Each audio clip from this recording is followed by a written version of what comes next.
গত পর্বে আমরা দেখেছিলাম শিয়ামো লিনিয়ানকে জোর করে কিস করায় লিনিয়ান রেগে গিয়ে শিয়ামোকে থাপ্পড় মারে আর বলে, তোমার সাহস হয় কি করে আমাকে এভাবে কিস করার? তুমি ভুলে যেও না যে তুমি শুধুমাত্র আমার একজন বডিগার্ড, আর তুমি যদি তোমার ইমোশনকে কন্ট্রোল করতে না পারো তাহলে কাল থেকে তোমার আর কাজে আসার কোনো দরকার নেই। এই বলে লিনিয়ান সেখান থেকে চলে যায় আর রুমে গিয়ে দেখে চেংজুন ওর সাথে হানিমুন করার জন্য পুরো রুমটাকে খুব সুন্দর করে সাজিয়ে রেখেছে। আর এসব দেখে লিনিয়ান চেংজুনকে বলে যে ও এসবের জন্য প্রস্তুত নয়, কিন্তু চেংজুন ওর কোনো কথাই শোনে না, বরং উল্টে লিনিয়ানকে বলে, আরে আমি গত 3 বছর ধরে এই দিনটির জন্য অপেক্ষা করেছি। এই বলে চেংজুন লিনিয়ানের ওপর জোর করতে শুরু করে। আর চেংজুন যখন লিনিয়ানের সাথে জোর জবরদস্তি করতে থাকে তখনই লিনিয়ানের হাতে থাকা ব্রেসলেটটা প্রেস হয়ে যায়, আর এতে ব্রেসলেটে থাকা ট্রেকারের সিগন্যাল পেয়ে শিয়ামো সেখানে চলে আসে আর এসেই চেংজুনকে ধরে মারতে শুরু করে আর মারতে মারতে রুমের বাইরে নিয়ে আসে। এতে চেংজুন শিয়ামোকে বলে, তুমি আমার সাথে এরকমটা কেন করছো? আমি কিন্তু এখনই পুলিশকে ফোন করব। কিন্তু শিয়ামো চেংজুনের কথার কোনো পাত্তা না দিয়ে লিনিয়ানকে জিজ্ঞেস করে, তুমি কি ঠিক আছো? এতে লিনিয়ান বলে হ্যাঁ। তখন চেংজুন আবারও শিয়ামোকে বলে, তুমি সামান্য একজন বডিগার্ড হয়ে আমার আর লিনিয়ানের মাঝখানে কেন আসছো? এতে শিয়ামো চেংজুনের কথার কোনো উত্তর না দিলে লিনিয়ান চেংজুনকে বলে, শিয়ামো হলো আমার বডিগার্ড, তাই ওর কাজ হলো আমাকে রক্ষা করা, আরও সেটাই করেছে। এই বলে লিনিয়ান রুমে চলে যায় আর চেংজুন শিয়ামোকে রাগ দেখানোর চেষ্টা করে, কিন্তু শিয়ামোর ওর দিকে তাকানো দেখেই চেংজুন ভয় পেয়ে সেখান থেকে চলে যায়।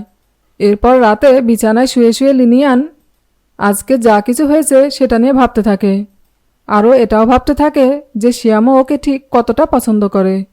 আর একথা ভাবতেই লিনিয়ানের মনেও শিয়ামোর প্রতি একটু ফিলিংস তৈরি হয়। এরপর লিনিয়ান যখন দরজা খুলে বাইরে বের হয় তখনও দেখে যে শিয়ামো দরজার বাইরে দাঁড়িয়ে আছে। তখন লিনিয়ান শিয়ামোকে জিজ্ঞেস করে, তুমি এখানে কি করছো? এতে শিয়ামো বলে, আমি তো তোমার পার্সোনাল বডিগার্ড, তাই তোমাকে প্রোটেক্ট করার জন্য এভাবে এখানে দাঁড়িয়ে আছি। আর আমি তোমাকে কথা দিচ্ছি, আজ যেটা হলো সেটা আর কোনোদিনও তোমার সাথে আমি কাউকে করতে দেব না। এতে লিনিয়ান বলে, আজ বিকেলে তুমি যেটা আমার সাথে করলে সেটা আর কি হবে? তখন শিয়ামো লিনিয়ানকে বলে, সরি, এরকমটা আর কখনো হবে না। এরপর লিনিয়ান শিয়ামোকে বলে, চেংজুনের মাথা থেকে এই বিয়ের বিষয়টাকে সরাতে তোমাকে আমাকে একটু সাহায্য করতে হবে। আমি চাই তুমি আমাকে ভালোবাসার নাটক করো। তুমি এমনভাবে অভিনয়টা করো যেন মনে হয় তুমি আমাকে সত্যি সত্যিই পছন্দ করো। আর এসব দেখে চেংজুনও আমাকে বিয়ে করার কথা না ভেবে উল্টে তোমার পেছনে পড়ে যাবে, আর আমার পক্ষেও চেংজুনকে হ্যান্ডেল করা খুব সহজ হয়ে যাবে। এটা শুনে শিয়ামোও রাজি হয়ে যায়। আর লিনিয়ান ওর রুমে চলে গেলে শিয়ামো খুশিতে হাসতে থাকে, কেননা শিয়ামোর তো লিনিয়ানকে ভালোবাসার নাটক করার কোনো দরকারই নেই, ও তো সত্যি সত্যিই লিনিয়ানকে ভালোবাসে। এরপর পরের দিন সকালে লিনিয়ান যখন ওয়ার্কআউট করছিল তখনই সেখানে চেংজুন চলে আসে এবং আগের দিন রাতে লিনিয়ানের সাথে খারাপ আচরণ করার জন্য ক্ষমা চায় আর বলে, তুমি শিয়ামোকে কাজ থেকে বের করে দাও আর ওর বদলে তুমি নতুন কোনো বডিগার্ড রেখে দাও। এই বলে চেংজুন ওর আনা অনেকগুলো ছেলেকে দেখায় আর লিনিয়ানকে ওই ছেলেগুলোর ব্যাপারে বলতে থাকে, যাতে লিনিয়ানও ওই ছেলেগুলোর মধ্য থেকে যে কোনো একজনকে শিয়ামোর জায়গায় বডিগার্ড হিসেবে রেখে দেয়। কিন্তু ঠিক তখনই সেখানে শিয়ামো চলে আসে আর শিয়ামোকে দেখে যখন ছেলেগুলো বস বলে ডাকে তখনই চেংজুন জানতে পারে যে এই ছেলেগুলো আসলে শিয়ামোর আন্ডারেই কাজ করে, আর শিয়ামোর একটা নির্দেশে ছেলেগুলো সেখান থেকে চলে যায়। এরপর শিয়ামো চেংজুনের সামনেই লিনিয়ানের পায়ে জুতো পরিয়ে দেয় আর একে অপরের দিকে তাকিয়ে থাকে, যেটা দেখে চেংজুন ভীষণ রেগে যায় আর লিনিয়ানকে বলে, আমার সাথে চলো, আমি তোমাকে একটা জায়গায় নিয়ে যেতে চাই। এরপর চেংজুন লিনিয়ানকে একটি ব্রাইডাল ড্রেস ট্রাই করতে নিয়ে যায়, কিন্তু লিনিয়ানের ব্রাইডাল ড্রেস ট্রাই করার কোনো ইচ্ছেই ছিল না। তারপরে চেংজুন জোর করে লিনিয়ানকে ড্রেস ট্রাই করতে পাঠায় আর নিজেও ড্রেস ট্রাই করতে চলে যায়। আর তখনই সেখানে ওই শপের ডিজাইনার চলে আসে আর এসে শিয়ামোকে সেখানে দাঁড়িয়ে থাকতে দেখে লোকটি মনে করে এটাই হয়তো লিনিয়ানের ফিয়ন্সি হবে। আর তাই লোকটি শিয়ামকেই তাদের শপের সবচেয়ে বেস্ট স্যুটটি ট্রাই করতে বলে। এতে শিয়ামও লোকটিকে কিছু বলার আগেই লোকটি শিয়ামকে জোর করে ধরে নিয়ে যায়। এরপর শিয়ামও যখন স্যুট পরে বাইরে আসে তখন সামনে থেকে লিনিয়ানও একটা ব্রাইডাল ড্রেস পরে বাইরে আসে। আর লিনিয়ানকে এভাবে দেখে শিয়ামও তো মুগ্ধ দৃষ্টিতে ওকেই দেখতে থাকে, কেননা ব্রাইডাল ড্রেসে লিনিয়ানকে দেখতে ভীষণ সুন্দর লাগছিল। আর এদিকে শপের সবাই ওদের দুজনকে দেখে পারফেক্ট কাপল বলতে থাকে। আর চেংজুন এসে যখন এসব দেখে তখনও ভীষণ রেগে যায় আর শিয়ামোকে লিনিয়ানের থেকে দূরে থাকতে বলে। তখন শিয়ামও চেংজুনকে বলে, লিনিয়ানের সাথে এখনও তোমার বিয়ে হয়নি, তার মানে লিনিয়ানকে এখনও যে কেউই প্রপোজ করতে পারে। আর তাই আজ থেকে আমি অফিসিয়ালি লিনিয়ানের মন জয় করার চেষ্টা করব।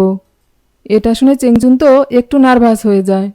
আর তাই ও লিনিয়ানকে বলে, তুমিই বলো আমাদের দুজনের মধ্য থেকে তুমি কাকে সিলেক্ট করতে চাও। এটা শুনে লিনিয়ান বুঝতে পারে না যে ও এখন কি বলবে। তাই ও ওয়াশরুমের বাহানা দিয়ে সেখান থেকে চলে যেতে গেলে ওর পায়ের হিলটা সিঁড়িতে আটকে যায়, আর এতে ও পড়ে যেতে গেলে শিয়ামও এসে ওকে ধরে ফেলে। আর সবার সামনে শিয়ামও লিনিয়ানকে কিস করে দেয়, যেটা দেখে চেংজুনের মাথা খারাপ হয়ে যায়। আর অন্যদিকে শপে সবাই ওদের বেস্ট কাপল বলে অভিনন্দন জানাতে থাকে।